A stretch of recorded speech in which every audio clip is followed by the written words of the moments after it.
మా కర్నూలు పట్టణంలో CPI party ఆధ్వర్యంలో మెనగబడినటువంటి ఈ పశ్చిమ ప్రాంతంలో రైల్వే సమస్యలు ఉన్నాయని చెప్పేసి వీరంతా ముక్తకంఠంతో ఈ పార్టీ తరఫున వాళ్ళు రైల్వే స్టేషన్కి కూతబెట్టి దూరంలో ధర్నా చేస్తూ ఉన్నారు. ఇది చాలా బాధాకరం. ఎందుకంటే వీళ్ళు అడిగినటువంటి అంశాలు వాస్తవంగా నిజమైనవి. మేము కూడా ఇక్కడ వాళ్ళు చెప్పినటువంటి అంశాల్లో 3 ఏమంటే, కర్నూలు అనేది ఒకప్పటి రాజధాని, ఉమ్మడి రాష్ట్రానికి రాజధాని. రాజధాని నుంచి మాకు రాజధానికి పోవడానికి రైలు లేదయ్యా బాబు అని చెప్పడం తప్పలేదు. రాజధాని నుంచి మాకు రాజధానికి కాబట్టి ఈ అంశంలో ఆల్రెడీ మేము అశ్విని వైష్ణవ్ గారు రైల్వే మినిస్టర్ని కలవడం జరిగింది. సార్ దీన్ని పరిశీలనలో పెట్టారు. ఆల్రెడీ ఐఏఎస్లో కూడా లెటర్ రాశారు. ఆయన మా సమక్షంలో కూడా అంతా మ్యాప్ పెట్టేసి దాని మీద పిన్ టు పిన్ పని జరుగుతూ ఉంది. అంతేగాక మహబూబ్నగర్ వరకు వచ్చి ఒకటి వైజాగ్ ట్రైన్ వచ్చాడు, 6 గంటల సేపు హాల్ట్ అవుతూ ఉంది. అది కర్నూలు వరకు పొడిగించాలని చెప్పేసి మేము ఆల్రెడీ చెప్పాము. అది కూడా ఆ దిశగా అడుగులు పడుతూ ఉన్నాయి. 3వ అంశం, కర్నూలు నుంచి మనం అక్కడ సిమెంట్ నగర్ బుగ్గానిపల్లి దగ్గరికి ఒక ట్రైన్ కావాలన్నారు. ఆల్రెడీ అది అయిపోయింది. ఆల్రెడీ దాని గురించి సందేహించాల్సినటువంటి అవసరమే లేదు. ఎందుకంటే ఈ కూటమి ప్రభుత్వం వచ్చాక ఓరోగల్ అనేది ఒక పారిశ్రామిక కేంద్రం ఇచ్చినటువంటి ఘనత కూడా ఈ కూటమి ప్రభుత్వాన్ని. అది ఎందుకంటే గౌరవ ముఖ్యమంత్రి వారు చాలా చొరవ తీసుకొని ఈ వలసలు ఉన్న ఈ ప్రాంతంలో ఖచ్చితంగా ఒక ఇండస్ట్రియల్ ఏరియా, ఒక హబ్ కావాలని చెప్పేసి దానికి ప్రత్యేకంగా సార్ చాలా ఇంట్రెస్ట్గా చేస్తూ ఉంటారు. అందులో భాగంగా అక్కడ డ్రోన్ల హబ్ వచ్చింది. ఇప్పుడు మొన్న 300 ఎకరాల్లో జయరాజ్ ఇస్పాత్ ఫ్యాక్టరీ వచ్చింది.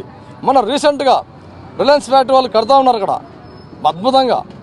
కాబట్టి ఈ విధంగా పరిశ్రమలు ఒకదానికి ఒకటి వచ్చి ఆ ఓరోకల్ అనే ఒక చెరలు చెడుతూ ఉన్నాయని మనం ఇంకా సెమీ కండక్టర్ల పరిశ్రమ ఇవ్వాలని చెప్పేసి గౌరవ ముఖ్యమంత్రిని కూడా గట్టిగా అభ్యర్థిస్తూ ఉన్నాం. పరిశ్రమల శాఖ మంత్రి మన భరత్ గారు ఉన్నారు కాబట్టి అదొక్కటి వచ్చిందంటే మాత్రం మన కర్నూలు బ్రహ్మాండంగా ఉంటుంది.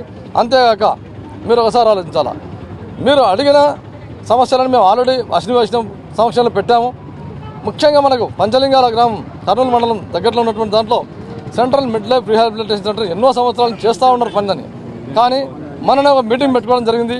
రేపు ఏప్రిల్ నాటికి ఆ పనులు సంపూర్ణంగా కంప్లీట్ అయ్యి ఆపరేషన్లోకి రావడానికి 6 months or 7 months అన్నాడు శ్రీవాస్తవ్ గారు, సౌత్ సెంట్రల్ GM గారు. కాబట్టి 5,000 మందికి దాదాపు ఉపాధి ఖచ్చితంగా వస్తుంది. అట్లా ఏమాత్రం సందేహం లేదు. మీరు నిర్భయంగా ఉండండి. మీరు మీ యొక్క ఆకాంక్ష మేరకు, ప్రజల యొక్క ఆకాంక్ష మేరకు, కర్నూలు ప్రజల యొక్క ఆకాంక్ష ఆషామాషిది కాదు. ఆ ఆకాంక్ష మేరకు నేను పనిచేస్తా. ఖచ్చితంగా నేను రేపు ఈరోజు నైట్కి ఢిల్లీకి పోగానే మీ సమస్యలు మరొక్కసారి మీ తరఫున నేను పార్లమెంట్లో గలమిప్పి ఖచ్చితంగా ఈ సమస్యల సాధనలో ముందుంటానని చెప్పి తెలియజేస్తూ, మీరు ఈ రోజుకి దయచేసి ఈ యొక్క దీక్షను విరమించుకోవాలని చెప్పేసి మా మీద గౌరవం పెట్టుకొని ఈ కుటుంబ ప్రభుత్వం ఎందుకంటే సమస్యల పరిష్కారంలో ముందుంటుంది కాబట్టి దయచేసి విరమించుకోవాలని కోరుకుంటూ, నాకు ఈ అవకాశం ఇచ్చినటువంటి పెద్దలకు, ఎస్పెషల్లీ సిపిఐ పార్టీ అందరికీ మరొకసారి ధన్యవాదాలు తెలియజేస్తూ సెలవు తీసుకుంటూ ముగిస్తున్నాను.